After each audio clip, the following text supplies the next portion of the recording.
বিসমিল্লাহির রহমানির রহিম। পরম দয়ালু আল্লাহর নামে। আলিফ লাম রা। কিতাবুন উহকিমাত আয়াতুহু সুম্মা ফুসসিলাত মিন লাদুন হাকীমিন খাবীর। আলিফ লাম রা। এই কিতাব প্রজ্ঞাময়, সর্বজ্ঞের নিকট হইতে। ইহার আয়াতসমূহ সুস্পষ্ট, সুবিন্যস্ত ও পরে বিশদভাবে বিবৃত যে আল্লা তা'বুদু ইল্লাল্লাহ ইন্নানী লাকুম মিনহু নাযীরুন ওয়া বাশীর। তোমরা আল্লাহ ব্যতীত অন্যের ইবাদত করিবে না, অবশ্যই আমি তাহার পক্ষ হইতে তোমাদের জন্য সতর্ককারী ও সুসংবাদদাতা।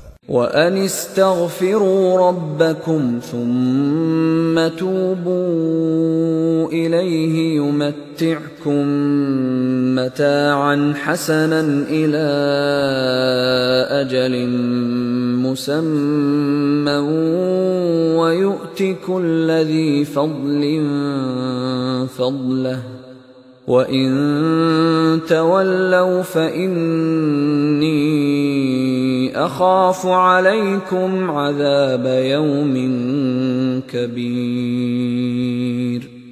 আরো যে তোমরা তোমাদের প্রতিপালকের নিকট ক্ষমা প্রার্থনা করো ও তাহার দিকে প্রত্যাবর্তন করো, তিনি তোমাদেরকে এক নির্দিষ্ট কালের জন্য উত্তম জীবন উপভোগ করিতে দিবেন এবং তিনি প্রত্যেক গুণীজনকে তাহার প্রাপ্য মর্যাদা দান করিবেন।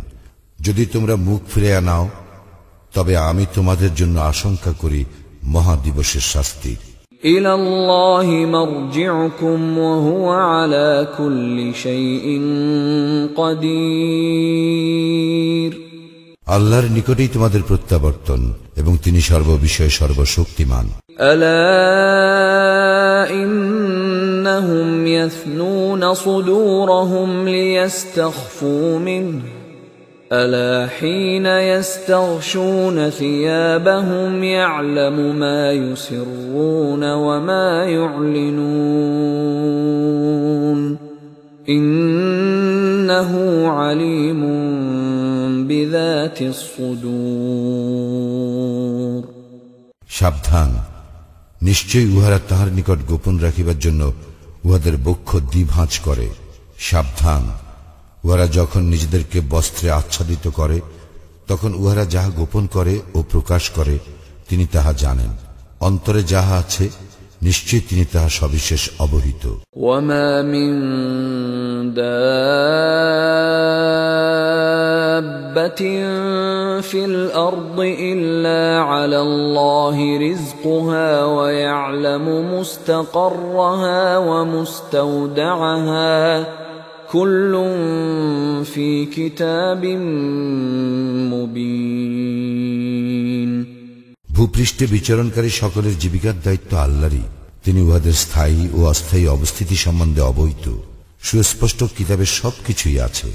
وهو الذي خلق السماوات والأرض في 6 أيام وكان عرشه على الماء ليبلوكم أيكم أحسن عملا ولئن قلت إنكم مبعوثون من بعد الموت ليقولن الذين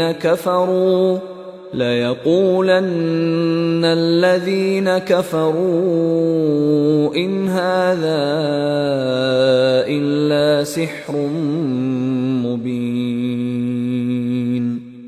আর তিনি আকাশ মণ্ডলীয় পৃথিবী 6 দিনে সৃষ্টি করেন। তখন তাহার আরশ ছিল পানির উপর। তোমাদের মধ্যে কে কর্মে শ্রেষ্ঠ তাহা পরীক্ষা করিবার জন্য। তুমি যদি বলো, মৃত্যুর পর তোমরা অবশ্যই উত্থিত হইবে, কাফিররা নিশ্চয়ই বলিবে, ইহা তো সুস্পষ্ট জাদু। ولئن أخرنا عنهم العذاب إلى أمة معدودة ليقولن ما يحبسه ألا يوم يأتيهم ليس مصروفا عنهم وحاق بهم ما كانوا به يستهزئون নির্দিষ্ট কালের জন্য আমি যদি উহাদের হইতে শাস্তি স্থগিত রাখি, তবে উহারা নিশ্চয় বলিবে, কিসে উহা নিবারণ করিতেছে? সাবধান, যেদিন উহাদের নিকট ইহা আসিবে, সেদিন উহাদের নিকট হইতে উহা নিবৃত করা হইবে না, এবং যাহা লইয়া উহারা ঠাট্টা বিদ্রুপ করে তাহা উহাদেরকে পরিবেষ্টন করিবে।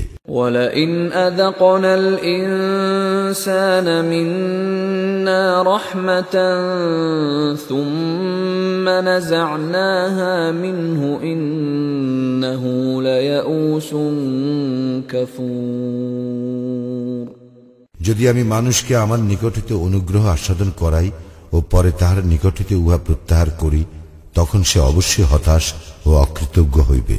وَلَئِنْ أَذَقْنَاهُ نَعْمَاءَ بَعْدَ ضَرَّاءَ مَسَّتْهُ لَيَقُولَنَّ ذَهَبَ السَّيِّئَاتُ عَنِّي إِنَّهُ لَفَرِحٌ فَخُورٌ আর যদি দুঃখ দৈন্য স্পর্শ করিবার পর আমি তাহাকে সুখ সম্পদ আস্বাদন করাই, তখন সে অবশ্যই বলিবে, আমার বিপদ আপদ কাটিয়া গিয়াছে, আর সে তো হয় উৎফুল্ল ও অহংকারী। إِلَّا الَّذِينَ صَبَرُوا وَعَمِلُوا الصَّالِحَاتِ أُولَئِكَ لَهُم مَّغْفِرَةٌ وَأَجْرٌ كَبِيرٌ কিন্তু যাহারা ধৈর্যশীল ও সৎকর্মপরায়ণ, তাহাদেরই জন্য আছে ক্ষমা ও মহাপুরস্কার। فَلَعَلَّكَ تَارِكٌ بَعْضَ مَا يُوحَى إِلَيْكَ وَضَائِقٌ بِهِ صَدْرُكَ أَن يَقُولُوا لَوْلَا أُنزِلَ عَلَيْهِ كَنزٌ أَوْ جَاءَ مَعَهُ مَلَكٌ إِنَّمَا أَنْتَ نَذِيرٌ وَاللَّهُ عَلَى كُلِّ شَيْءٍ وَكِيلٌ তবে কি তোমার প্রতি যাহা অবতীর্ণ হইয়াছে তাহার কিছু তুমি বর্জন করিবে, এবং ইহাতে তোমার মন সংকুচিত হইবে এই জন্য যে তাহারা বলে, তাহার নিকট ধন ভাণ্ডার প্রেরিত হয় না কেন, অথবা তাহার সঙ্গে ফিরিস্তা আসে না কেন? তুমি তো কেবল সতর্ককারী, এবং আল্লাহ সর্ববিষয়ের কর্মবিধায়ক। أَمْ يَقُولُونَ افْتَرَاهُ قُلْ فَأْتُوا بِعَشْرِ سُوَرٍ مِثْلِهِ مُفْتَرَيَاتٍ وَادْعُوا مَنِ اسْتَطَعْتُم مِّن دُونِ اللَّهِ إِن كُنتُمْ صَادِقِينَ তাহারা কি বলে, সে ইহা নিজে রচনা করিয়াছে? বলো, তোমরা যদি সত্যবাদী হও, তবে তোমরা ইহার অনুরূপ 10টি স্বরচিত সূরা আনয়ন করো, এবং আল্লাহ ব্যতীত অপর যাহাকে পারো ডাকিয়া নাও। فَإِن لَّمْ يَسْتَجِيبُوا لَكُمْ فَاعْلَمُوا أَنَّمَا أُنزِلَ بِعِلْمِ اللَّهِ وَأَن لَّا إِلَٰهَ إِلَّا هُوَ فَهَلْ أَنتُم مُّسْلِمُونَ যদি তাহারা তোমাদের আহ্বানে সাড়া না দেয়, তবে জানিয়া রাখো, ইহা তো আল্লাহরই ইলম মোতাবেক অবতীর্ণ, এবং তিনি ব্যতীত অন্য কোন ইলাহ নাই। তা হইলে তোমরা আত্মসমর্পণকারী হইবে কি? من كان يريد الحياة الدنيا وزينتها نوفِ إليهم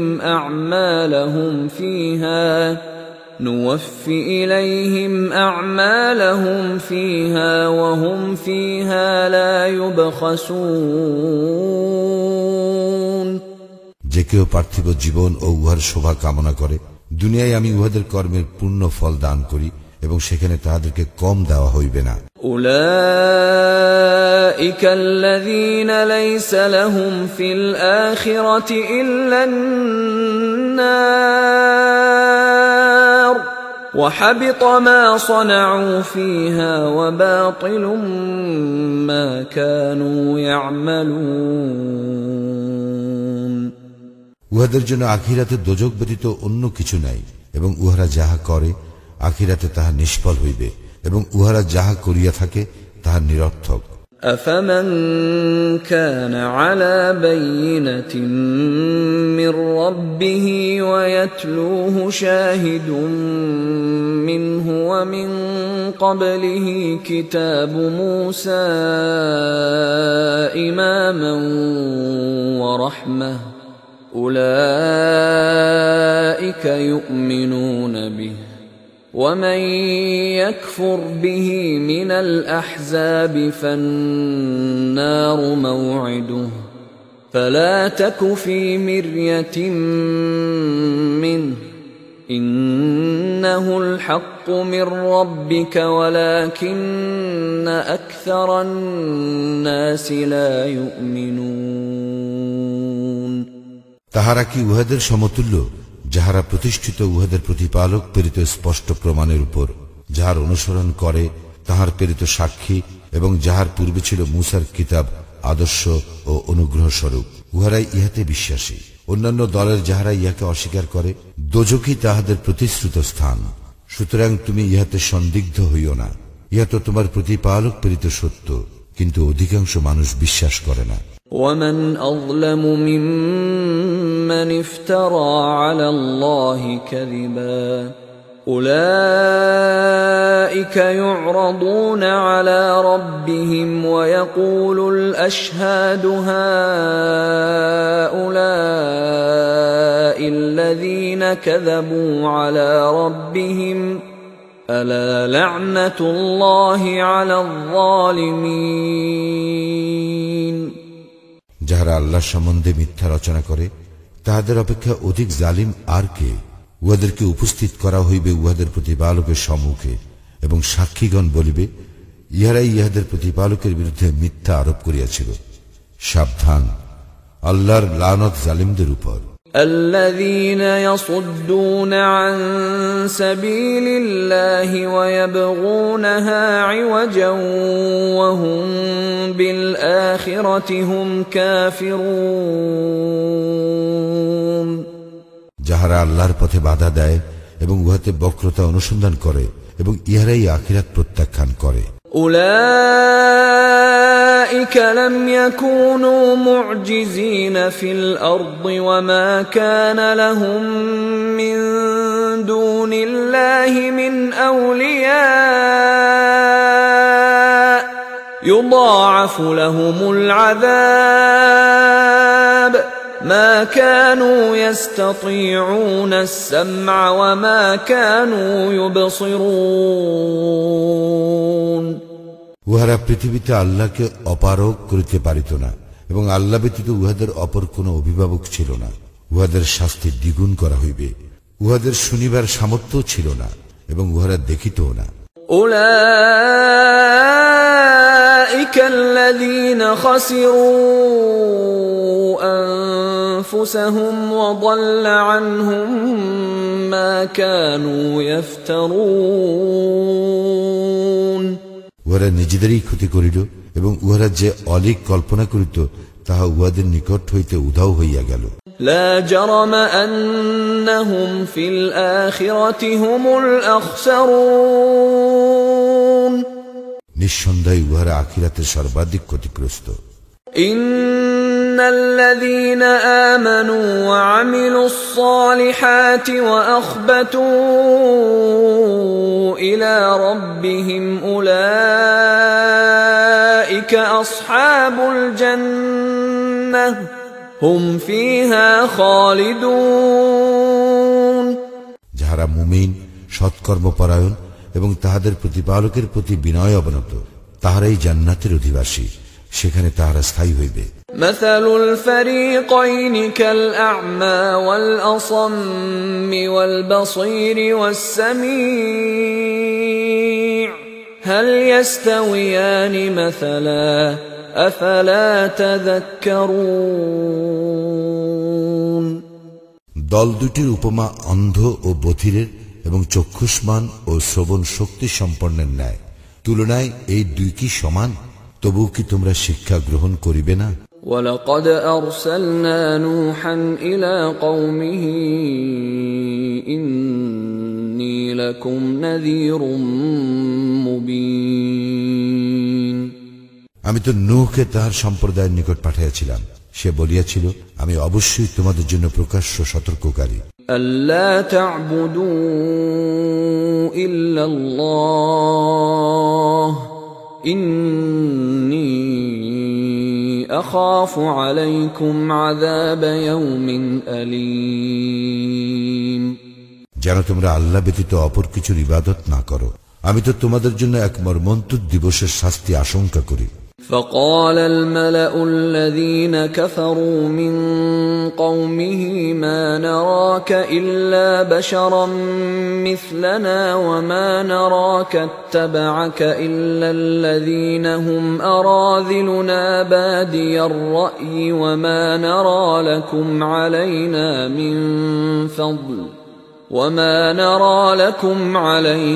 من فضل بل نظنكم كاذبين তাহার সম্প্রদায়ের প্রধানেরা যাহারা ছিল কাফির তাহারা বলিল, আমরা তোমাকে তো আমাদের মতো মানুষ ব্যতীত কিছু দেখিতেছি না, আমরা তো দেখিতেছি তোমার অনুসরণ করিতেছে তাহারাই যাহারা আমাদের মধ্যে বাহ্য দৃষ্টিতে অধম, এবং আমরা আমাদের উপর তোমাদের কোনো শ্রেষ্ঠত্ব দেখিতেছি না, বরং আমরা তোমাদেরকে মিথ্যাবাদী মনে করি।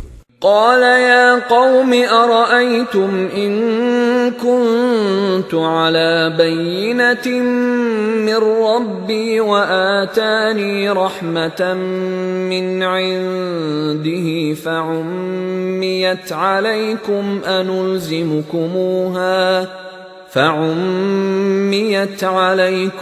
أنلزمكموها وأنتم لها كارهون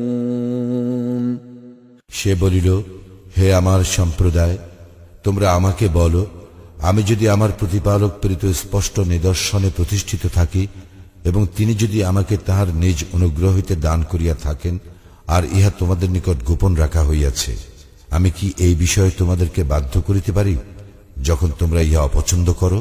وَيَا قَوْمِ لَا أَسْأَلُكُمْ عَلَيْهِ مَالًا إِنْ أَجْرِيَ إِلَّا عَلَى اللَّهِ وَمَا أَنَا بِطَارِدِ الَّذِينَ آمَنُوا إِنَّهُمْ مُلَاقُو رَبِّهِمْ وَلَكِنِّي أَرَاكُمْ قَوْمًا تَجْهَلُونَ হে আমার সম্প্রদায়, ইহার পরিবর্তে আমি তোমাদের নিকট ধন সম্পদ যাচনা করি না, আমার পারিশ্রমিক তো আল্লাহরই নিকট, এবং মুমিনদেরকে তাড়াইয়া দেওয়া আমার কাজ নয়, তারা নিশ্চিতভাবে তাহাদের প্রতিপালকের সাক্ষাৎ লাভ করিবে, কিন্তু আমি তো দেখিতেছি তোমরা এক অজ্ঞ সম্প্রদায়। وَيَا قَوْمِ مَنْ يَنْصُرُنِي مِنَ اللَّهِ إِنْ طَرَدتُّهُمْ أَفَلَا تَذَكَّرُونَ হে আমার সম্প্রদায়, আমি যদি তাহাদেরকে তাড়াইয়া দেই, তবে আল্লাহ হইতে আমাকে কে রক্ষা করিবে? তবু কি তোমরা উপদেশ গ্রহণ করিবে না?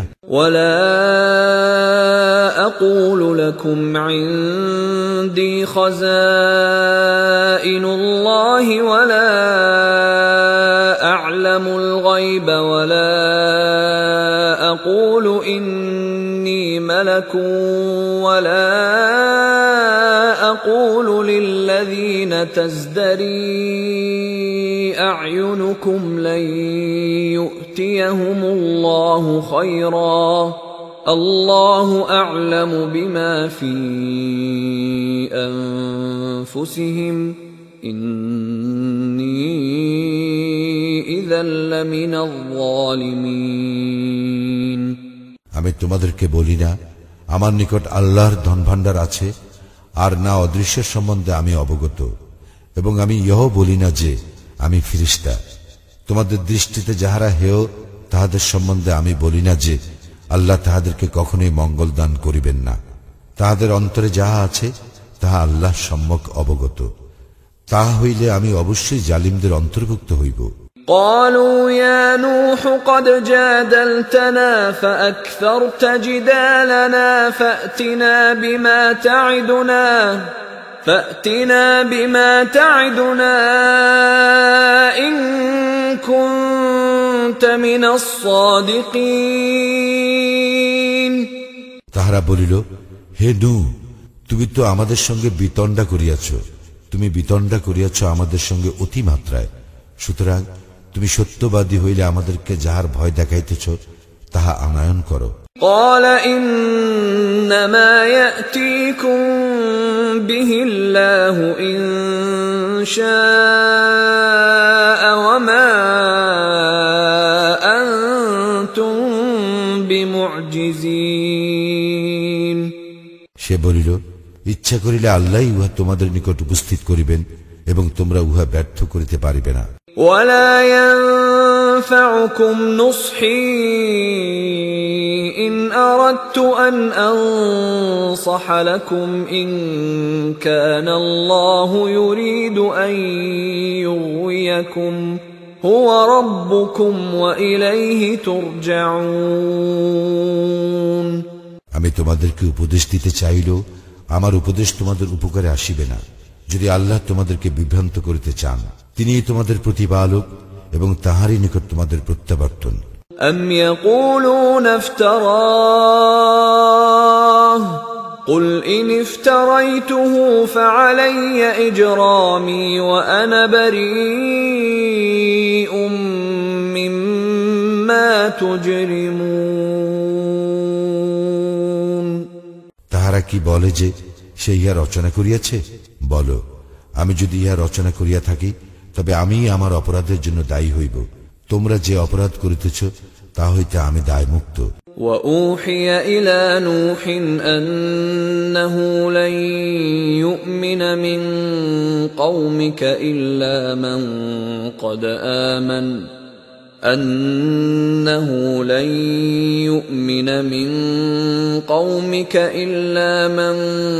قد آمن فلا تبتئس بما كانوا يفعلون।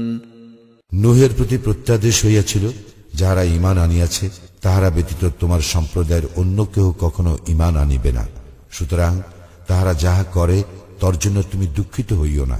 واصنع الفلك بأعيننا ووحينا ولا تخاطبني في الذين ظلموا إنهم مغرقون। তুমি আমার তত্ত্বাবধানে ও আমার প্রত্যাদেশ অনুযায়ী নৌকা নির্মাণ করো এবং যাহারা সীমা লঙ্ঘন করিয়াছে তাহাদের সম্পর্কে তুমি আমাকে কিছু বলিও না, তাহারা তো নিমজ্জিত হইবে। ويصنع الفلك وكلما مر عليه ملأ من قومه سخروا منه قال إن تسخروا منا فإنا نسخر منكم كما تسخرون। সে নৌকা নির্মাণ করিতে লাগিল এবং যখনই তাহার সম্প্রদায়ের প্রধানেরা তাহার নিকট দিয়া যাইত তাহাকে উপহাস করিত। সে বলিত, তোমরা যদি আমাকে উপহাস করো তবে আমরাও তোমাদেরকে উপহাস করিব, যেমন তোমরা উপহাস করিতেছ। فسوف تعلمون من يأتيه عذاب يخزيه ويحل عليه عذاب مقيم। এবং তোমরা অচিরেই জানিতে পারিবে কাহার উপর আসিবে লাঞ্ছনাদায়ক শাস্তি, আর তাহার উপর আপতিত হইবে স্থায়ী শাস্তি। حتى إذا جاء أمرنا وفارت النور قل نحمل فيها من كل زوجين اثنين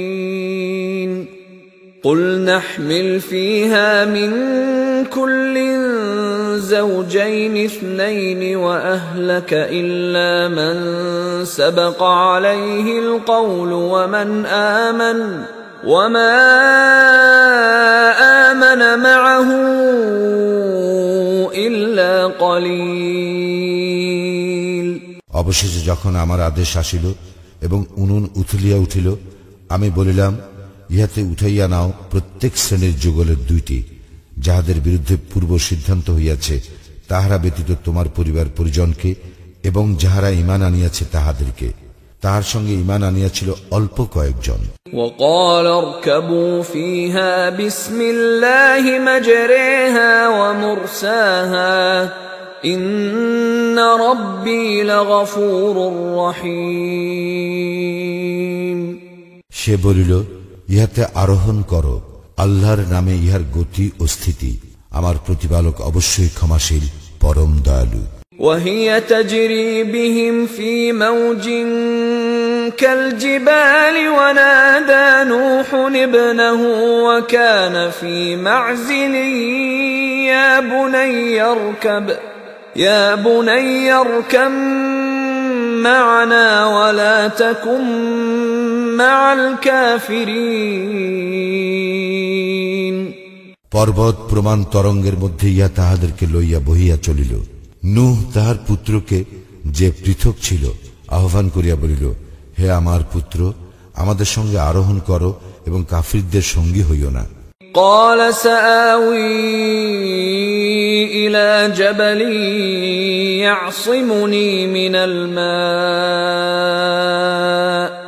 قال لا عاصم اليوم من أمر الله إلا من رحم وحال بينهما الموج فكان من المغرقين। সে বলিল, আমি এমন এক পর্বতে আশ্রয় লইব যাহা আমাকে প্লাবন হইতে রক্ষা করিবে। সে বলিল, আজ আল্লাহর হুকুম হইতে রক্ষা করিবার কেহ নাই, তবে যাহাকে আল্লাহ দয়া করিবেন সে ব্যতীত। ইহার পর তরঙ্গ উহাদেরকে বিচ্ছিন্ন করিয়া দিল এবং সে নিমজ্জিতদের অন্তর্ভুক্ত হইল। وقيل يا أرض ابلعي ماءك ويا سماء أقلعي وغيض الماء وقضي الأمر واستوت على الجودي وقيل بعدا للقوم الظالمين। ইহার পর বলা হইল, হে পৃথিবী, তুমি তোমার পানি গ্রাস করিয়া নাও, এবং হে আকাশ, ক্ষান্ত হও। ইহার পর বন্যা প্রশমিত হইল এবং কার্য সমাপ্ত হইল। নৌকা জুদি পর্বতের উপর স্থির হইল এবং বলা হইল, জালিম সম্প্রদায় ধ্বংস হোক। ونادى نوح ربه فقال رب إن ابني من أهلي وإن وعدك الحق وأنت أحكم الحاكمين। নূহ তাহার প্রতিপালককে সম্বোধন করিয়া বলিল, হে আমার প্রতিপালক, আমার পুত্র আমার পরিবারভুক্ত এবং আপনার প্রতিশ্রুতি সত্য, আর আপনি তো বিচারকদের মধ্যে শ্রেষ্ঠ বিচারক।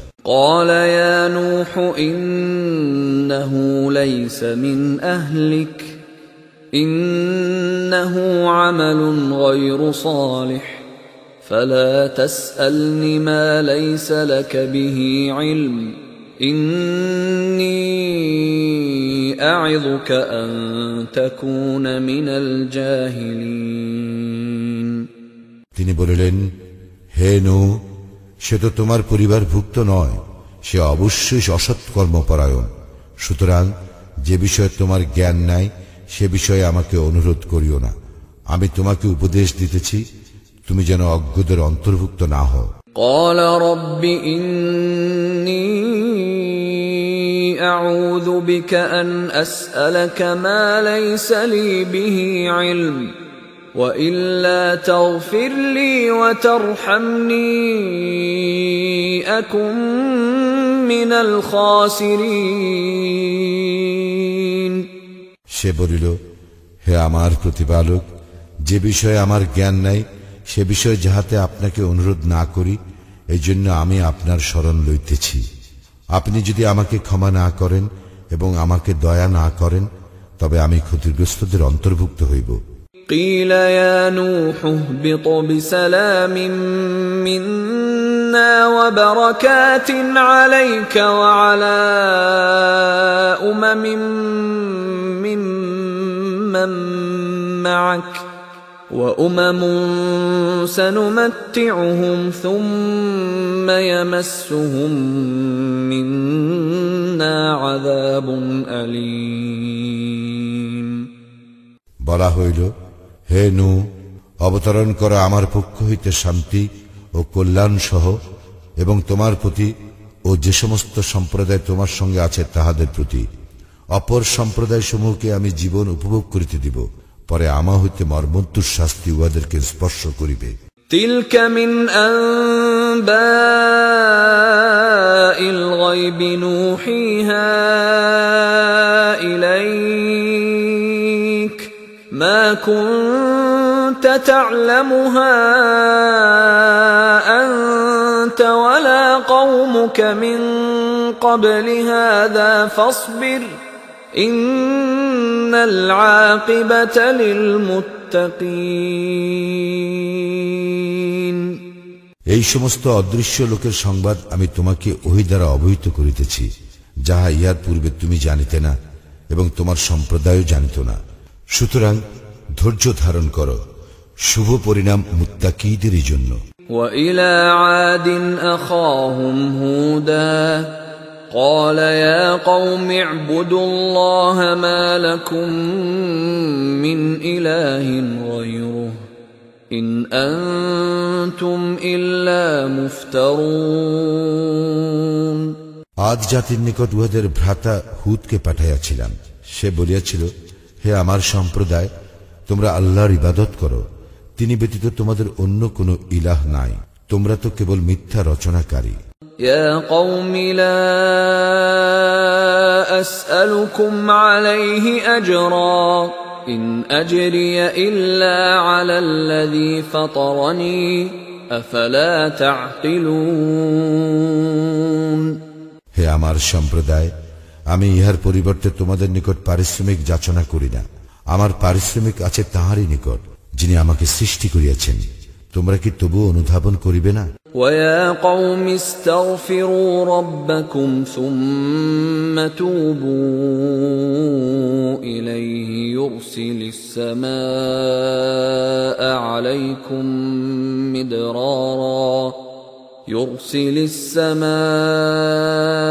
عليكم مدرارا ويزدكم قوة إلى قوتكم ولا تتولوا مجرمين হে আমার সম্প্রদায়, তোমরা তোমাদের প্রতিপালকের নিকট ক্ষমা প্রার্থনা করো, অতঃপর তাহার দিকেই ফিরিয়া আসো। তিনি তোমাদের জন্য প্রচুর বাড়ি বর্ষণ করিবেন, তিনি তোমাদেরকে আরো শক্তি দিয়া তোমাদের শক্তি বৃদ্ধি করিবেন, এবং তোমরা অপরাধী হইয়া মুখ ফিরাইয়া লইও না। قالوا يا هود ما جئتنا ببينة وما نحن بتاركي آلهتنا عن قولك وما نحن بتاركي آلهتنا عن قولك وما نحن لك بمؤمنين উহারা বলিল, হে হুদ, তুমি আমাদের নিকট কোনো স্পষ্ট প্রমাণ আনয়ন করো নাই। তোমার কথায় আমরা আমাদের উপাস্যদেরকে পরিত্যাগ করিবার নহি, এবং আমরা তোমাতে বিশ্বাসী নহি। إن نقول إلا اعتراك بعض آلهتنا بسوء قال إني أشهد الله واشهدوا أني بريء مما تشركون আমরা তো ইহাই বলি, আমাদের উপাস্যদের মধ্যে কেহ তোমাকে অশুভ দ্বারা আবিষ্ট করিয়াছে।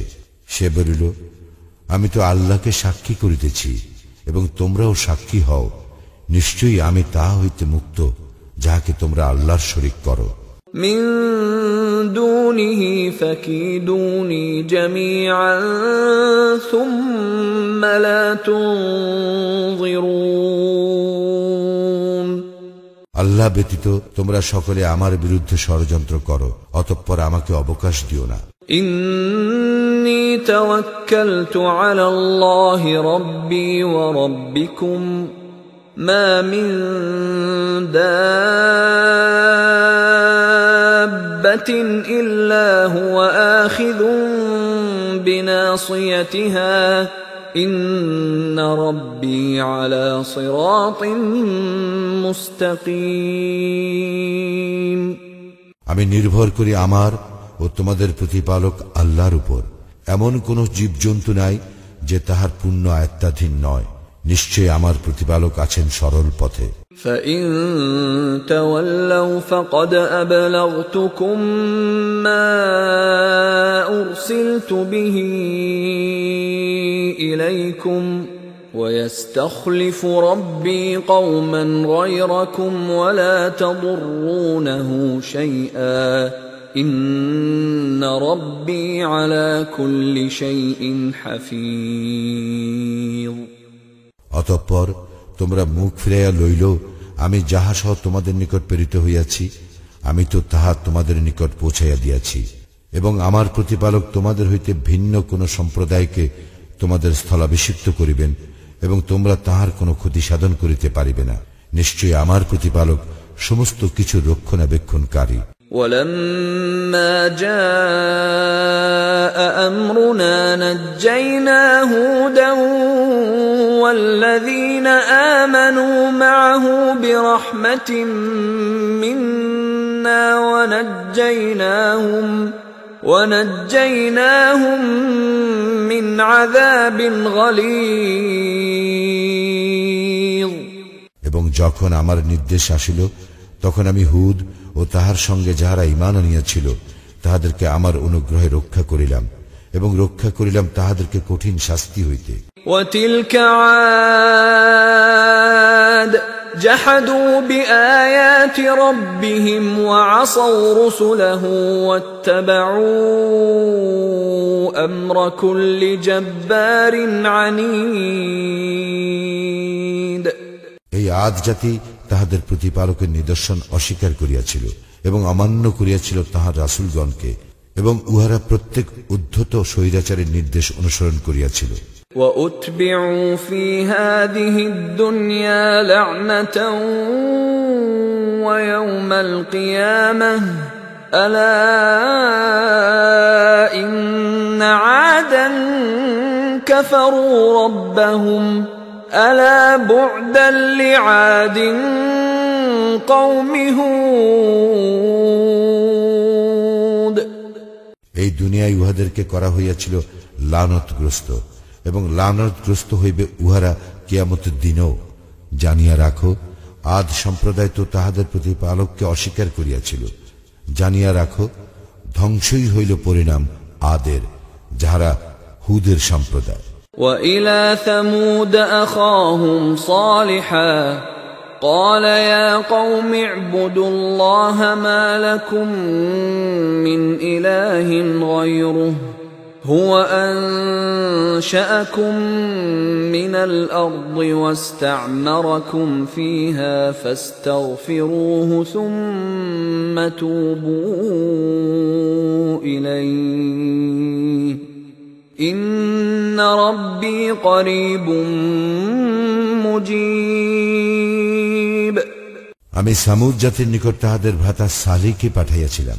সে বলিয়াছিল, হে আমার সম্প্রদায়, তোমরা আল্লাহর ইবাদত করো, তিনি ব্যতীত তোমাদের অন্য কোনো ইলাহ নাই। তিনি তোমাদেরকে মৃত্তিকা হইতে সৃষ্টি করিয়াছেন এবং উহাতেই তিনি তোমাদেরকে বসবাস করাইয়াছেন। সুতরাং তোমরা তাহার নিকট ক্ষমা প্রার্থনা করো আর তাহার দিকেই প্রত্যাবর্তন করো। নিশ্চয়ই আমার প্রতিপালক নিকটে, তিনি আহ্বানে সাড়া দেন।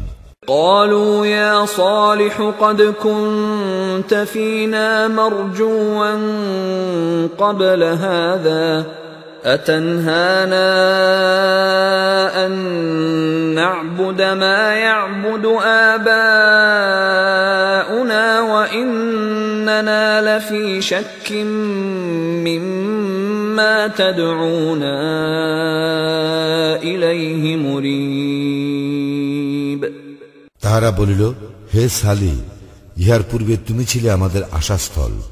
তুমি কি আমাদেরকে নিষেধ করিতেছ ইবাদত করিতে যাহাদের ইবাদত করিতে আমাদের পিতৃপুরুষেরা? আমরা অবশ্যই বিভ্রান্তিকর সন্দেহে রইয়াছি সে বিষয়ে যাহার প্রতি তুমি আমাদেরকে আহ্বান করিতেছ।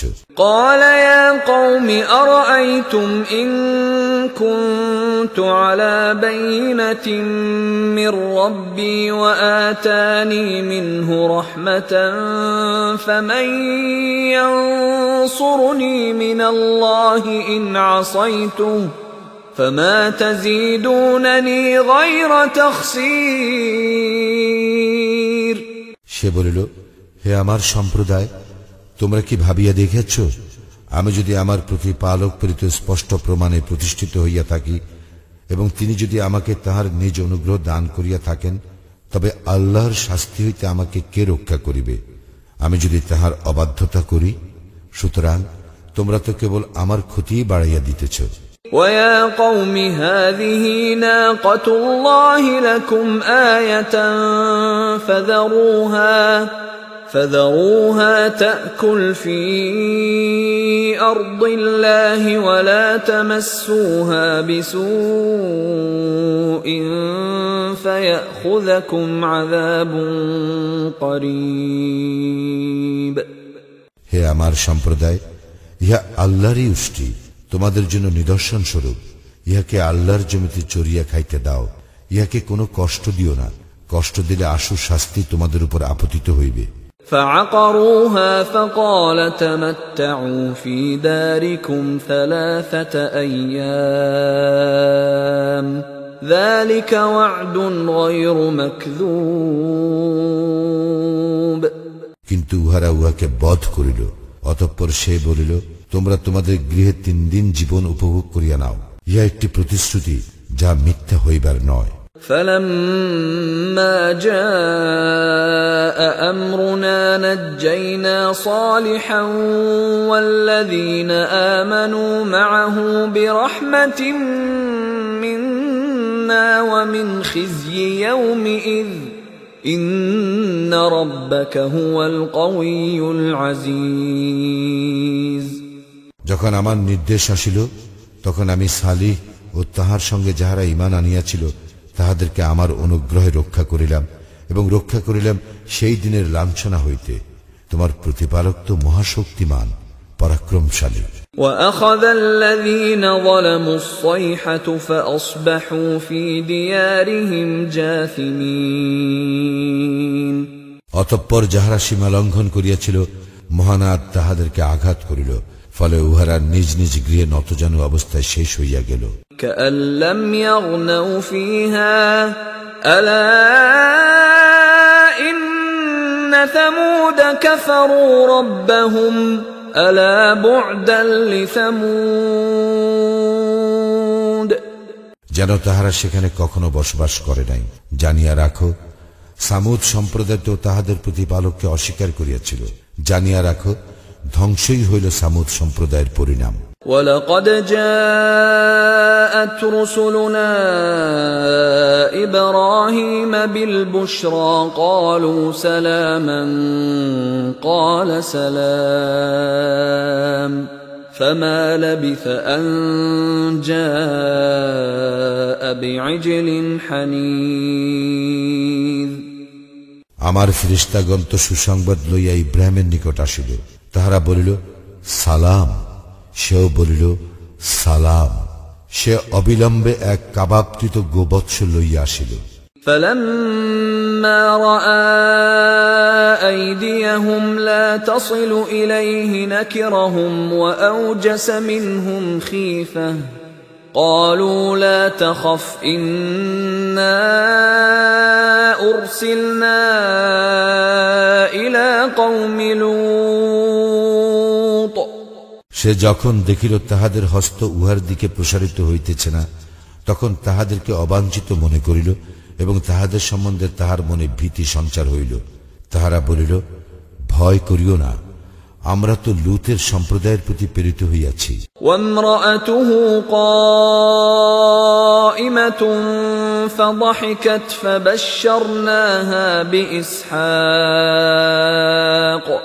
فبشرناها بإسحاق ومن وراء إسحاق يعقوب।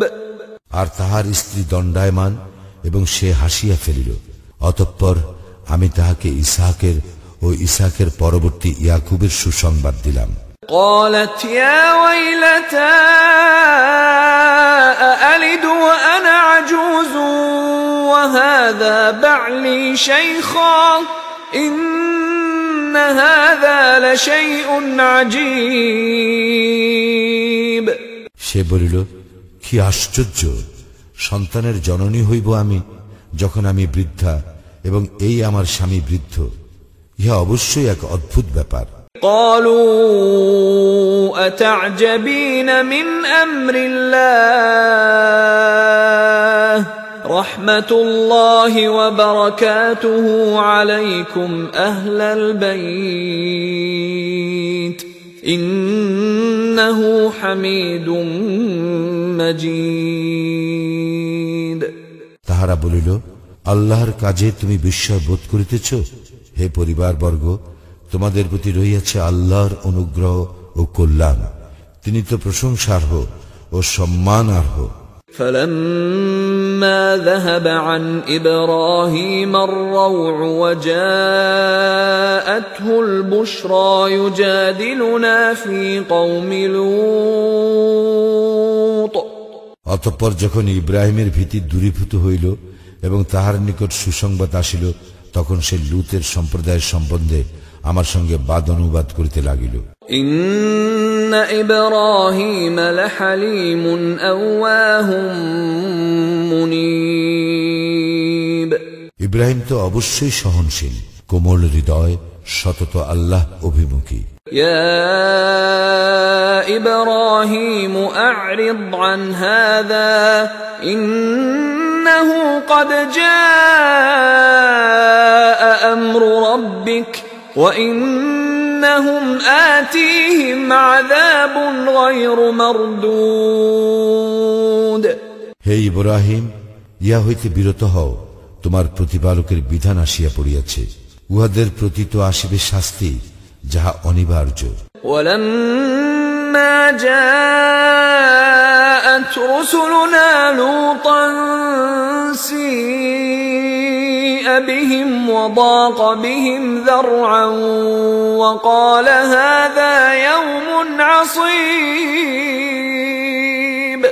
এবং যখন আমার প্রেরিত ফেরেশতাগণ লূতের নিকট আসিল, তখন তাহাদের আগমনে সে বিষণ্ণ হইল এবং নিজেকে তাহাদের রক্ষায় অসমর্থ মনে করিল এবং বলিল, ইহা নিদারুণ দিন। وَجَاءَهُ قَوْمُهُ يُهْرَعُونَ إِلَيْهِ وَمِن قَبْلُ كَانُوا يَعْمَلُونَ السَّيِّئَاتِ قَالَ يَا قَوْمِ هَؤُلَاءِ بَنَاتِي هُنَّ أَطْهَرُ لَكُمْ فَاتَّقُوا اللَّهَ وَلَا تُخْزُونِ فِي ضَيْفِي أَلَيْسَ مِنكُمْ رَجُلٌ رَشِيدٌ। তাহার সম্প্রদায় তাহার নিকট উদ্ভ্রান্ত হইয়া ছুটিয়া আসিল এবং পূর্ব হইতে তাহারা কুকর্মে লিপ্ত ছিল। সে বলিল, হে আমার সম্প্রদায়, ইহারা আমার কন্যা, তোমাদের জন্য ইহারা পবিত্র, সুতরাং আল্লাহকে ভয় করো এবং আমার মেহমানদের ব্যাপারে আমাকে হেয় করিও না। তোমাদের মধ্যে কি কোনো ভালো মানুষ নাই? قالوا لقد علمت ما لنا في بناتك من حق وإنك لتعلم ما نريد। তাহারা বলিল, তুমি তো জানো তোমার কন্যাদেরকে আমাদের কোনো প্রয়োজন নাই, আমরা কি চাই তাহা তো তুমি জানোই। قال لو أن لي بكم قوة أو آوي إلى ركن شديد। সে বলিল, তোমাদের উপর যদি আমার শক্তি থাকিত, অথবা যদি আমি আশ্রয় লইতে পারিতাম কোন সুদৃঢ় স্তম্ভের। قالوا يا لوط إنا رسل ربك لن يصلوا إليك فأسر بأهلك بقطع من الليل ولا يلتفت منكم أحد إلا امرأتك إنه مصيبها ما أصابهم إن موعدهم الصبح أليس الصبح بقريب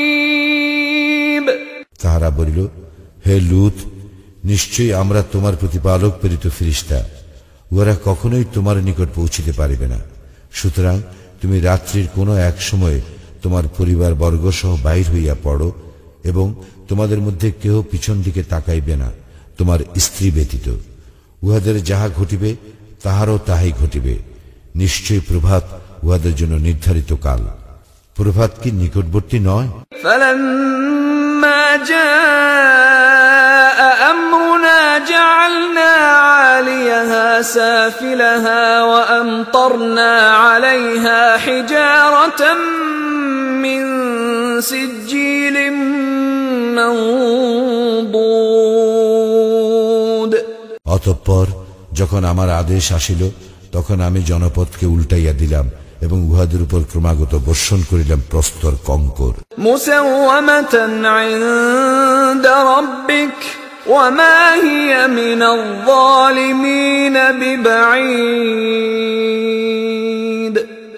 যাহা তোমার প্রতিপালকের নিকট চিহ্নিত ছিল, ইহা জালিমদের হইতে দূরে নয়। ওয়া ইলা মাদয়ান আখাহুম শুআইবা قال يا قوم اعبدوا الله ما لكم من إله غيره ولا تنقصوا المكيال والميزان إني أراكم بخير وإني أخاف عليكم عذاب يوم محيط।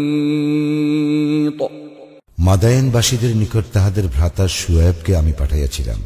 সে বলিয়াছিল, হে আমার সম্প্রদায়, তোমরা আল্লাহর ইবাদত করো, তিনি ব্যতীত তোমাদের অন্য কোনো ইলাহ নাই। মাপে ও ওজনে কম করিও না। আমি তোমাদেরকে সমৃদ্ধিশালী দেখিতেছি, কিন্তু আমি তোমাদের জন্য আশঙ্কা করিতেছি এক সর্বগ্রাসী দিবসের শাস্তি। وَيَا قَوْمِ أَوْفُوا الْمِكْيَالَ وَالْمِيزَانَ بِالْقِسْطِ وَلَا تَبْخَسُوا النَّاسَ أَشْيَاءَهُمْ وَلَا تَعْثَوْا فِي الْأَرْضِ مُفْسِدِينَ। হে আমার সম্প্রদায়, তোমরা ন্যায়সঙ্গতভাবে মাপিও ও ওজন করিও, লোকদেরকে তাহাদের প্রাপ্য বস্তু কম দিও না এবং পৃথিবীতে বিপর্যয় সৃষ্টি করিয়া বেড়াইও না। বাকিয়াতুল্লাহি খায়রুল লাকুম ইন কুনতুম মুমিনিন ওয়া মা আনা আলাইকুম বিহাফিজ। যদি তোমরা মুমিন হও, তবে আল্লাহ অনুমোদিত যাহা বাকি থাকিবে তোমাদের জন্য তাহা উত্তম, আমি তোমাদের তত্ত্বাবধায়ক নই। قالوا يا شعيب أصلاتك تأمرك أن نترك ما يعبد آباؤنا أو أن نفعل في أموالنا ما نشاء إنك لأنت الحليم الرشيد। উহারা বলিল, হে শুআয়ব, তোমার সালাত কি তোমাকে নির্দেশ দেয় যে আমাদের পিতৃপুরুষেরা যাহার ইবাদত করিত আমাদেরকে তাহা বর্জন করিতে হইবে, অথবা আমরা আমাদের ধন সম্পদ সম্পর্কে যাহা করি তাহাও? তুমি তো অবশ্যই সহিষ্ণু, ভালো মানুষ। قال يا قوم أرأيتم إن كنت على بينة من ربي ورزقني منه رزقا حسنا وما أريد أن أخالفكم إلى ما أنهاكم عنه إن أريد إلا الإصلاح ما استطعت وما توفيقي إلا بالله عليه توكلت وإليه أنيب সে বলিল, হে আমার সম্প্রদায়, তোমরা ভাবিয়া দেখিয়াছ কি, আমি যদি আমার প্রতিপালক প্রেরিত স্পষ্ট প্রমাণে প্রতিষ্ঠিত হইয়া থাকি এবং তিনি যদি তাহার নিকট হইতে আমাকে উৎকৃষ্ট জীবন উপকরণ দান করিয়া থাকেন, তবে কি করিয়া আমি আমার কর্তব্য হইতে বিরত থাকিব? আমি তোমাদেরকে যাহা নিষেধ করি আমি নিজে তাহা করিতে ইচ্ছা করি না। আমি তো আমার সাধ্যমতো সংস্কারই করিতে চাই। আমার কার্য সাধন তো আল্লাহরই সাহায্যে। আমি তাহারই উপর নির্ভর করি এবং আমি তাহারই অভিমুখী। وَيَا قَوْمِ لَا يَجْرِمَنَّكُمْ شِقَاقِي أَن يُصِيبَكُم مِّثْلُ مَا أَصَابَ قَوْمَ نُوحٍ أَوْ قَوْمَ هُودٍ أَوْ قَوْمَ صَالِحٍ وَمَا قَوْمُ لُوطٍ مِّنكُم بِبَعِيدٍ হে আমার সম্প্রদায়, আমার সঙ্গে বিরোধ যেন কিছুতেই তোমাদেরকে এমন অপরাধ না করায় যাহাতে তোমাদের উপর তাহার অনুরূপ বিপদ আপতিত হইবে যাহা আপতিত হইয়াছিল নূহের সম্প্রদায়ের উপর অথবা হুদের সম্প্রদায়ের উপর কিংবা সালিহের সম্প্রদায়ের উপর। আর লূতের সম্প্রদায় তো তোমাদের হইতে দূরে নয়। واستغفروا ربكم ثم توبوا إليه إن ربي رحيم ودود তোমরা তোমাদের প্রতিপালকের নিকট ক্ষমা প্রার্থনা করো ও তাহার দিকে প্রত্যাবর্তন করো। আমার প্রতিপালক তো পরম দয়ালু, প্রেমময়। قالوا يا شعيب ما نفقه كثيرا مما تقول وإنا لنراك فينا ضعيفا ولولا رهطك لرجمناك وما أنت علينا بعزيز উহারা বলিল, হে শুআয়ব, তুমি যাহা বলো তাহার অনেক কথা আমরা বুঝি না এবং আমরা তো আমাদের মধ্যে তোমাকে দুর্বলই দেখিতেছি। তোমার স্বজনবর্গ না থাকিলে আমরা তোমাকে প্রস্তর নিক্ষেপ করিয়া মারিয়া ফেলিতাম, আর আমাদের উপর তুমি শক্তিশালীও নও। قال يا قوم أرهطي أعز عليكم من الله واتخذتموه وراءكم ظهريا إن ربي بما تعملون محيط সে বলিল, হে আমার সম্প্রদায়, তোমাদের নিকট কি আমার স্বজনবর্গ আল্লাহ অপেক্ষা অধিক শক্তিশালী? তোমরা তাহাকে সম্পূর্ণ পশ্চাতে ফেলিয়া রাখিয়াছ। তোমরা যাহা করো আমার প্রতিপালক অবশ্যই তাহা পরিবেষ্টন করিয়া আছেন। وَيَا قَوْمِ اعْمَلُوا عَلَى مَكَانَتِكُمْ إِنِّي عَامِلٌ سَوْفَ تَعْلَمُونَ مَنْ يَأْتِيهِ عَذَابٌ يُخْزِيهِ وَمَنْ هُوَ كَاذِبٌ وَارْتَقِبُوا إِنِّي مَعَكُمْ رَقِيبٌ হে আমার সম্প্রদায়, তোমরা স্ব অবস্থায় কাজ করিতে থাকো, আমিও আমার কাজ করিতেছি। তোমরা শীঘ্রই জানিতে পারিবে কাহার উপর আসিবে লাঞ্ছনাদায়ক শাস্তি এবং কে মিথ্যাবাদী।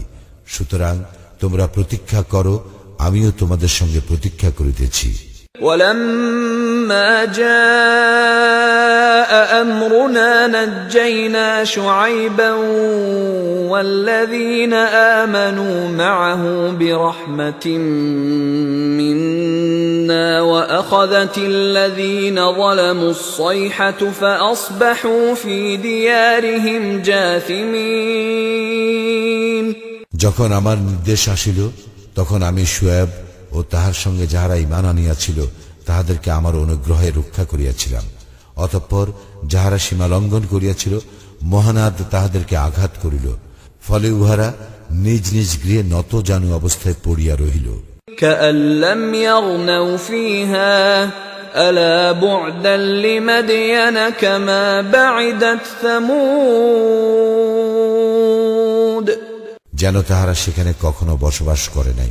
জানিয়া রাখো, ধ্বংসই ছিল মাদায়ানবাসীদের পরিণাম, যেভাবে ধ্বংস হইয়াছিল সামুদ সম্প্রদায়। ولقد أرسلنا موسى بآياتنا وسلطان مبين আমি তো মূসাকে আমার নির্দেশনা বলি ও স্পষ্ট প্রমাণ সহ পাঠাইয়াছিলাম إلى فرعون وملئه فاتبعوا أمر فرعون وما أمر فرعون برشيد ফিরআউন ও তাহার প্রধানদের নিকট, কিন্তু তাহারা ফিরআউনের কার্যকলাপের অনুসরণ করিত এবং ফিরআউনের কার্যকলাপ ভালো ছিল না। يقدم قومه يوم القيامة فأوردهم النار وبئس الورد المورود সে কিয়ামতের দিন তাহার সম্প্রদায়ের অগ্রভাগে থাকিবে এবং সে উহাদেরকে লইয়া দোজকে প্রবেশ করিবে, যেখানে প্রবেশ করানো হইবে তাহা কত নিকৃষ্ট স্থান। وأتبعوا في هذه لعنة ويوم القيامة بئس الرفد المرفود এই দুনিয়ায় উহাদেরকে করা হইয়াছিল অভিশাপগ্রস্ত, এবং অভিশাপগ্রস্ত হইবে উহারা কিয়ামতের দিনেও। কত নিকৃষ্ট সে পুরস্কার যাহা উহাদেরকে দেওয়া হইবে। ذلك من أنباء القرى نقصه عليك منها قائم وحصيد ইহা জনপদ সমূহের কতক সংবাদ যাহা আমি তোমার নিকট বর্ণনা করিতেছি। উহাদের মধ্যে কতক এখনো বিদ্যমান এবং কতক নির্মূল হইয়াছে। وما ظلمناهم ولكن ظلموا أنفسهم فما أغنت عنهم آلهتهم التي يدعون من دون الله من شيء لما جاء أمر ربك وما زادوهم غير تتبيب আমি উহাদের প্রতি জুলুম করি নাই, কিন্তু উহারাই নিজেদের প্রতি জুলুম করিয়াছিল। যখন তোমার প্রতিপালকের বিধান আসিল, তখন আল্লাহ ব্যতীত যে ইলাহ সমূহের তাহারা ইবাদত করিত, তাহারা উহাদের কোনো কাজে আসিল না। তাহারা ধ্বংস ব্যতীত উহাদের অন্য কিছু বৃদ্ধি করিল না। وكذلك أخذ ربك إذا أخذ القرى وهي ظالمة إن أخذه أليم شديد এইরূপেই তোমার প্রতিপালকের শাস্তি, তিনি শাস্তি দান করেন জনপদ সমূহকে যখন উহারা জুলুম করিয়া থাকে। নিশ্চয় তাহার শাস্তি মর্মন্তুদ, কঠিন। إن في ذلك لآية لمن خاف عذاب الآخرة ذلك يوم مجموع له الناس وذلك يوم مشهود যে আখিরাতের শাস্তিকে ভয় করে, ইহাতে তো তাহার জন্য নিদর্শন আছে। ইহা সেই দিন যেদিন সমস্ত মানুষকে একত্র করা হইবে, ইহা সেই দিন যেদিন সকলকে উপস্থিত করা হইবে। وما نؤخره إلا لأجل معدود এবং আমি নির্দিষ্ট কিছু কালের জন্য উহা স্থগিত রাখি মাত্র। يوم يأتي لا تكلم نفس إلا بإذنه فمنهم شقي وسعيد যখন সেদিন আসিবে, তখন আল্লাহর অনুমতি ব্যতীত কেহ কথা বলিতে পারিবে না। উহাদের মধ্যে কেহ হইবে হতভাগ্য, আর কেহ ভাগ্যবান। فأما الذين شقوا ففي النار لهم فيها زفير وشهيق অতঃপর যাহারা হতভাগ্য, তাহারা থাকিবে দোজগে, এবং সেখানে তাহাদের জন্য থাকিবে চিৎকার ও আর্তনাদ। خالدين فيها ما دامت السماوات والأرض إلا ما شاء ربك إن ربك فعال لما يريد সেখানে তাহারা স্থায়ী হইবে যতদিন আকাশ মণ্ডলীয় পৃথিবী বিদ্যমান থাকিবে, যদি না তোমার প্রতিপালক অন্যরূপ ইচ্ছা করেন। নিশ্চয়ই তোমার প্রতিপালক তাহাই করেন যাহা তিনি ইচ্ছা করেন। وَأَمَّا الَّذِينَ سُعِدُوا فَفِي الْجَنَّةِ خَالِدِينَ فِيهَا مَا دَامَتِ السَّمَاوَاتُ وَالْأَرْضُ إِلَّا مَا شَاءَ رَبُّكَ عَطَاءً غَيْرَ مَجْذُوذٍ পক্ষান্তরে যারা ভাগ্যবান তারা থাকিবে জান্নাতে, সেখানে তারা স্থায়ী হইবে যতদিন আকাশ মণ্ডলীয় পৃথিবী বিদ্যমান থাকিবে, যদি না তোমার প্রতিপালক অন্যরূপ ইচ্ছা করেন। ইহা এক নির্বিচ্ছিন্ন পুরস্কার। فلا تك في مرية مما يعبد هؤلاء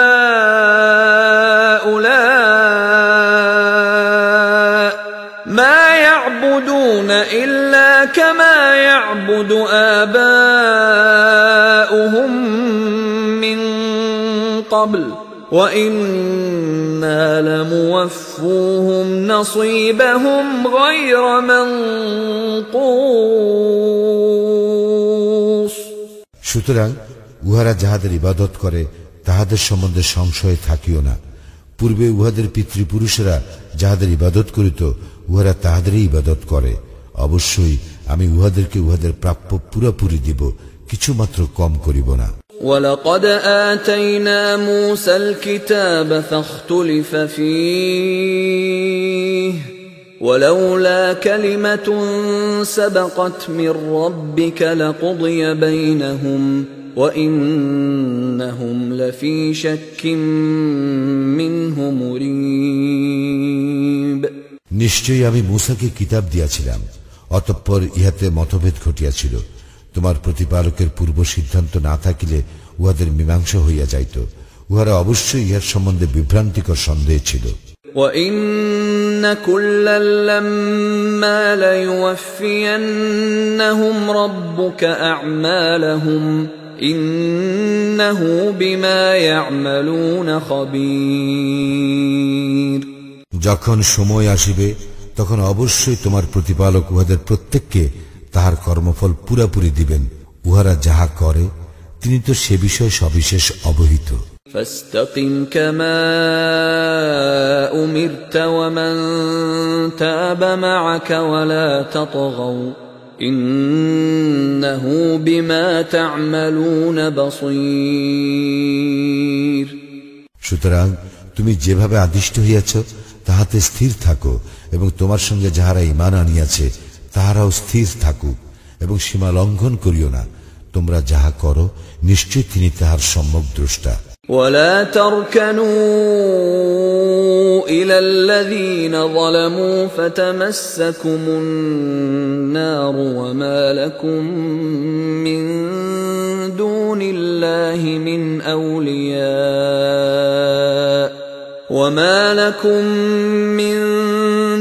الله من أولياء ثم لا تنصرون যাহারা সীমা লঙ্ঘন করিয়াছে তোমরা তাহাদের প্রতি ঝুঁকিয়া পড়িও না, পড়িলে অগ্নি তোমাদেরকে স্পর্শ করিবে। এই অবস্থায় আল্লাহ ব্যতীত তোমাদের কোনো অভিভাবক থাকিবে না এবং তোমাদের সাহায্য করা হইবে না। وَأَقِمِ الصَّلَاةَ طَرَفَيِ النَّهَارِ وَزُلَفًا مِّنَ اللَّيْلِ إِنَّ الْحَسَنَاتِ يُذْهِبْنَ السَّيِّئَاتِ ذَلِكَ ذِكْرَى لِلذَّاكِرِينَ তুমি সালাত কায়েম করো দিবসের দুই প্রান্ত ভাগে ও রজনীর প্রথমাংশে। সৎকর্ম অবশ্যই অসৎকর্ম মিটাইয়া দেয়। যারা উপদেশ গ্রহণ করে ইহা তাহাদের জন্য এক উপদেশ।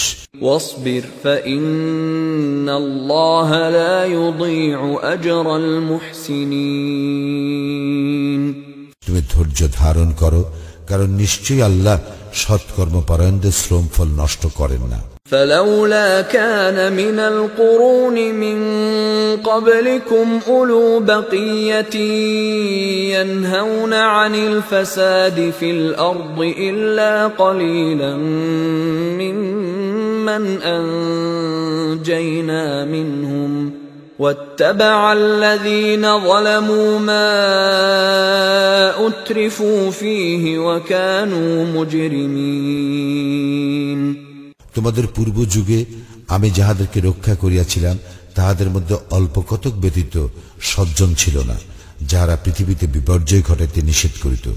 সীমা লঙ্ঘনকারীরা যাহাতে সুখ স্বাচ্ছন্দ্য পাইত তাহারই অনুসরণ করিত এবং উহারা ছিল অপরাধী। وما كان ربك ليهلك القرى بظلم وأهلها مصلحون তোমার প্রতিপালক এইরূপ নন যে তিনি অন্যায়ভাবে জনপদ ধ্বংস করিবেন, অথচ উহার অধিবাসীরা পুণ্যবান। ولو شاء ربك لجعل الناس أمة واحدة ولا يزالون مختلفين তোমার প্রতিপালক ইচ্ছা করিলে সমস্ত মানুষকে এক জাতি করিতে পারিতেন, কিন্তু তাহারা মতভেদ করিতেই থাকিবে। إلا من رحم ربك ولذلك خلقهم وتمت كلمة ربك لأملأن جهنم من الجنة والناس أجمعين তবে উহারা নয় যাহাদেরকে তোমার প্রতিপালক দয়া করেন এবং তিনি উহাদেরকে এই জন্যই সৃষ্টি করিয়াছেন, আমি জিন ও মানুষ উভয় দ্বারা জাহান্নাম পূর্ণ করিবই। তোমার প্রতিপালকের এই কথা পূর্ণ হইবেই। وَكُلًّا نَّقُصُّ عَلَيْكَ مِنْ أَنبَاءِ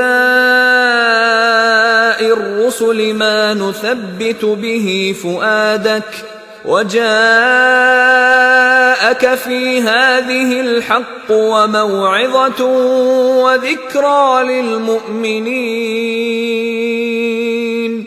রাসূলদের ওই সকল বৃত্তান্ত আমি তোমার নিকট বর্ণনা করিতেছি যদ্বারা আমি তোমার চিত্তকে দৃঢ় করি। ইহার মাধ্যমে তোমার নিকট আসিয়াছে সত্য এবং মুমিনদের জন্য আসিয়াছে উপদেশ ও সাবধান বাণী। وَقُل لِّلَّذِينَ لَا يُؤْمِنُونَ اعْمَلُوا عَلَىٰ مَكَانَتِكُمْ إِنَّا عَامِلُونَ যাহারা ঈমান আনে না তাহাদেরকে বলো, তোমরা স্ব স্ব অবস্থানে কাজ করিতে থাকো, আমরাও আমাদের কাজ করিতেছি। وَانتَظِرُوا إِنَّا مُنتَظِرُونَ এবং তোমরা প্রতীক্ষা করো, আমরাও প্রতীক্ষা করিতেছি।